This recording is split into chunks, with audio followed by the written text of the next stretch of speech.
Hello, नमस्कार, आदाब, सत श्री अकाल और अस्सलाम वालेकुम। मैं हूं मोहम्मद अहमद काज़मी, लेकर आया हूं आपका पसंदीदा कार्यक्रम नज़र दुनिया पर।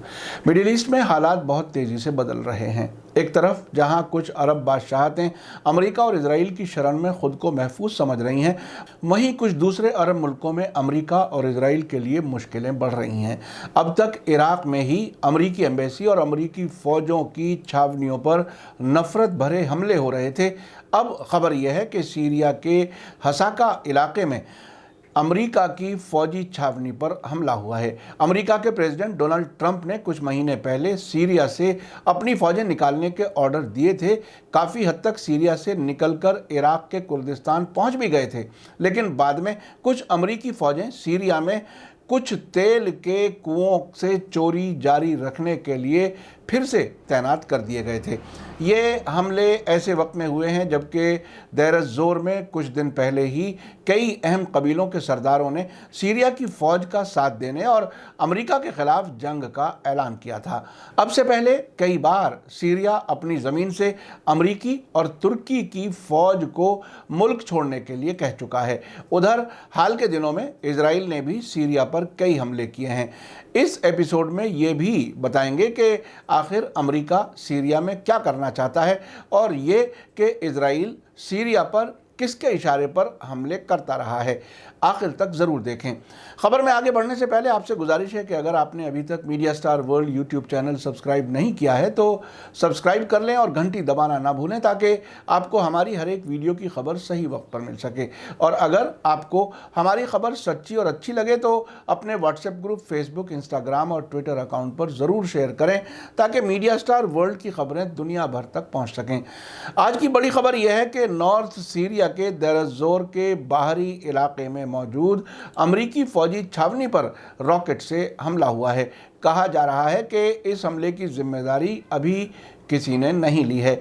ये खबर लंदन में मौजूद मानवाधिकारों पर नज़र रखने वाली organisation Syrian observatory for human rights ने दी है। रिपोर्ट में कहा गया है कि सीरिया के देर ज़ोर के बाहरी इलाके में मौजूद अमेरिकी फ़ौजी छावनी पर हमला होते ही अमेरिकी फ़ौज और उसकी सपोर्ट वाले सीरियन कुर्द डेमोक्रेटिक फोर्स फ़ौरन अलर्ट हो गए और छावनी के पास मौजूद तेल के कुओं के आसपास सिक्योरिटी बढ़ा दी गई। साथ ही खबर यह भी है कि देर ज़ोर सूबे की अवाम ने अबू हम्माम नाम के कस्बे में अमेरिका और उसके एजेंटों के ज़रिए किए जाने वाले क्राइम्स के ख़िलाफ़ जमकर प्रोटेस्ट किए हैं।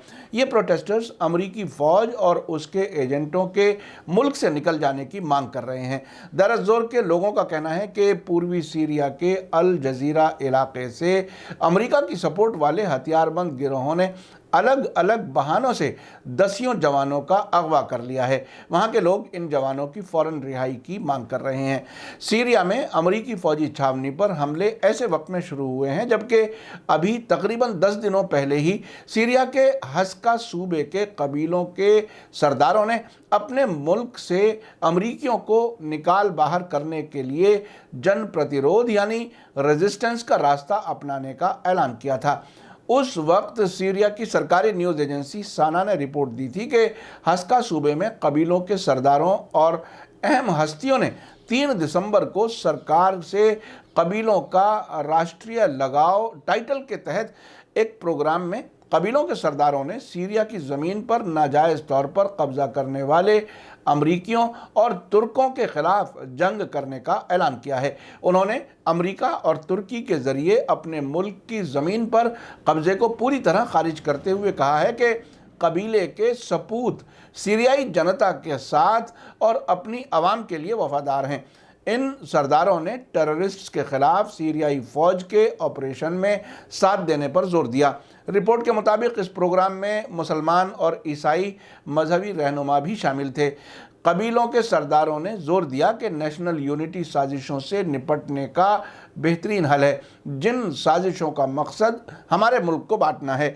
इन सरदारों ने अपने बयान में कहा था कि सीरियाई फ़ौज की जंग में हम पूरी तरह उसके साथ हैं जो मुल्क की ज़मीन पर कब्ज़ा करने वाले अमरीकियों और तुर्कों और टेररिस्ट्स के ख़िलाफ़ जारी है। इस बीच ईरान के यूनाइटेड नेशंस में परमानेंट नुमाइंदे मजीद तख्त रवांची ने सिक्योरिटी काउंसिल की मीटिंग के दौरान कल ही इस बात पर जोर देते हुए कहा है कि सीरिया में अमेरिका के फौजियों की मौजूदगी गैर कानूनी और ख़ास मकसद पूरा करने के लिए है, इसलिए सीरिया से अमेरिकी फ़ौजियों को बाहर निकल जाना चाहिए। उन्होंने कहा कि सीरिया में जिन मुल्कों के फ़ौजी दमिश्क सरकार की इजाज़त के बिना तैनात हैं, उन सब को इस मुल्क से बाहर निकलना चाहिए। तख्त रवांची ने कहा कि सबको सीरिया की सॉवरेनिटी और पॉलिटिकल आज़ादी और एकता की इज्जत करनी चाहिए। यूनाइटेड नेशंस में ईरान के नुमाइंदे ने कहा कि ईरान सीरिया के क्राइसिस के पॉलिटिकल हल को सपोर्ट करता है और सीरिया के फॉरेन मिनिस्टर के हालिया ईरान दौरे के मौके पर इस पैगाम को दोहराया गया है और कई मामलों पर चर्चा हुई है। इस सिलसिले में अमेरिका के ही एक बड़े जिम्मेदार ओहदे पर रहे शख्स ने इजराइल की तरफ से सीरिया पर होने वाले अक्सर हमलों के पीछे की हकीकत बयान की है। अमेरिका से चलने वाली खबरों की वेबसाइट अल मॉनिटर के मुताबिक दाइश मुखालिफ अलायंस में अमेरिकी सरकार के स्पेशल नुमाइंदे जेम्स जेफरी का कहना है कि ट्रंप सरकार ने सीरिया में इजराइल के हवाई हमलों को सपोर्ट किया है। जेम्स जेफरी ने अल मॉनिटर वेबसाइट के साथ इंटरव्यू में सीरिया में ट्रंप सरकार की पॉलिसियों, अपने रोल और इस पॉलिसी में अमेरिका के फॉरेन मिनिस्टर माइक पोम्पियो के रोल के बारे में बताते हुए कहा है कि माइक पोम्पियो और मैंने ट्रंप सरकार के अंदर एक बात की छूट हासिल कर ली थी कि सीरिया में ईरान के ज़रिए बनाए गए बुनियादी ढांचे में कोई प्रॉब्लम पैदा होती है तो उस पर कोई कार्रवाई ना हो और ना ही दाइश के लिए सिर खपाने की ज़रूरत है। हम इन सब को एक ही दायरे में देखते हैं। जेफरी का कहना था कि उसके बाद इजराइल के हवाई हमले का मामला सामने आया। जब मैं सरकार में शामिल हुआ तो अमेरिका ने इन हमलों को सपोर्ट किया। जेम्स जेफरी ने कहा कि मैं इजराइल गया और मैंने Israeli prime minister Benjamin Netanyahu और दूसरे जिम्मेदारों और मिनिस्टर्स से मुलाकात की। उन्होंने सोचा कि अमेरिकी फ़ौज और खुफिया डिपार्टमेंट उनको मुनासिब तरीके से सपोर्ट नहीं करता। इस पर अमेरिकी सरकार में बड़ा इख्तलाफ पैदा हो गया और हम इस झगड़े में बाजी मार ले गए। अल मॉनिटर के साथ इंटरव्यू में जेम्स जेफरी ने अपने बयान में कहा है कि हमने इस रास्ते से सीरिया के बारे में अपनी पॉलिसीज़ को दुरुस्त किया और इस तरह से हमने ईरान को भी टारगेट किया। हमारे काम के कुछ नतीजे सामने आने लगे क्योंकि हमें तुर्की से भी अच्छी खासी मदद मिली और इस तरह से हम हालात को कंट्रोल करने में कामयाब रहे। आपको याद दिला दूं कि अक्टूबर महीने में सीरिया के यूनाइटेड नेशंस में नुमाइंदे बशार अल जाफरी ने सीरिया के बारे में वेस्टर्न मुल्कों के दुश्मनी भरे रवैये की सख्त अल्फाज में नुक्ताचीनी की थी। उन्होंने कहा था कि वेस्टर्न मुल्क टेररिस्ट्स के गुनाहों और उनके हाथों आम शहरियों के खिलाफ केमिकल हथियारों के इस्तेमाल पर पर्दा डालना चाहते हैं।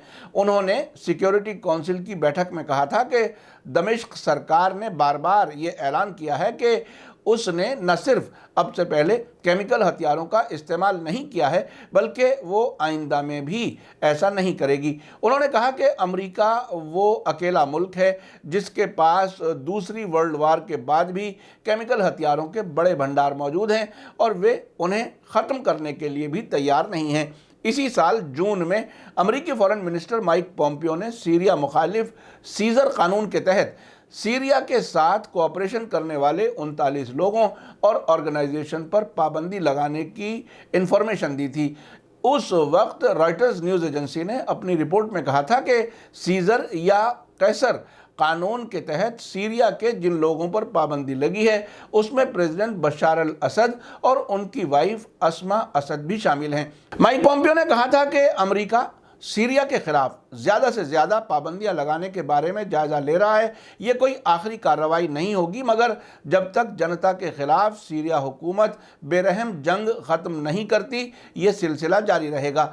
इन पाबंदियों का पहला मरहला 17 जून से शुरू हुआ जिसके तहत सीरिया सरकार और उसके पार्टनर्स से जुड़ी कंपनियों और लोगों पर पाबंदियां लगाई गई थीं। अमरीकियों ने इस कानून को सीरिया की आवाम के सपोर्ट का नाम दिया था। इसी साल सितंबर में अमेरिकी प्रेसिडेंट डोनाल्ड ट्रंप ने कहा था कि वे सीरियाई प्रेसिडेंट बशार असद को मरवाना चाहते थे, लेकिन former defence minister Jim Mattis ने इसकी मुखालिफत की, इसलिए ऐसा नहीं हो सका। ट्रंप ने अपने पसंदीदा फॉक्स न्यूज़ टेलीविज़न चैनल से बात करते हुए ये दावा किया था कि मैटिस ने असद के मर्डर का मौका हाथ से निकाल दिया। ट्रंप से जब पूछा गया कि क्या बशार अल असद का मर्डर नहीं कर सकने का उन्हें अफसोस है, तो उन्होंने जवाब दिया, नहीं, अफसोस नहीं है, दोनों ही हालत में मैं खुश हूँ। मेरी नज़र में वे अच्छे इंसान नहीं हैं। मेरे पास उनके मर्डर का मौका था, लेकिन मैटिस ने इसकी मुखालिफत की। ट्रंप ने ये बातें मैटिस को डिफेंस मिनिस्ट्री से हटाने के बाद कही थी। उन्होंने कहा था कि मैटिस अक्सर फैसलों की मुखालिफत करते थे। अमरीकी फ़ौज की कमान उनके हाथ में थी, लेकिन उन्हें ये नहीं पता था कि जीत कैसे हासिल की जाती है। उनके हटने के बाद हमने कई कामयाबियां हासिल की हैं। यहाँ तक आप समझ गए होंगे कि ट्रंप ने जिस तरह ईरान के कमांडर कासिम सुलेमानी का कत्ल किया, उसी तरह से वो बशार अल असद का भी मर्डर कराना चाहते थे। इसके बाद आपने देखा कि ईरान के न्यूक्लियर साइंटिस्ट मोहसिन फ़खरीज़ादे का भी कत्ल हुआ है। उसके पीछे भी किस किस का हाथ हो सकता है? अब तक ईरान ने इजराइल का नाम लिया है। आपने देखा कि अमेरिका दूसरे मुल्कों में जहां उसकी मर्ज़ी की हुकूमतें नहीं होती, उनके खिलाफ क्या क्या साजिशें करता है। सीरिया में वहाँ की हुकूमत की इजाज़त के बिना अमेरिका की फ़ौजें दाइश आतंकवादियों को ख़त्म करने के बहाने मौजूद हैं, जबकि हकीकत में वो वहाँ टेररिस्ट ग्रुप को मदद करते रहे हैं और ऐसे सबूत मीडिया में सामने भी आ चुके हैं। अब देर ज़ोर में अमेरिका की छावनी पर होने वाला हमला इराक़ की तरह ही अवामी नफ़रत का नतीजा है। सीरिया की सरकार कहती है कि वो अमेरिका और तुर्की दोनों मुल्कों की फ़ौजों को अपनी ज़मीन पर मौजूदगी को काबिज़ फ़ोर्स के तौर पर देखती है।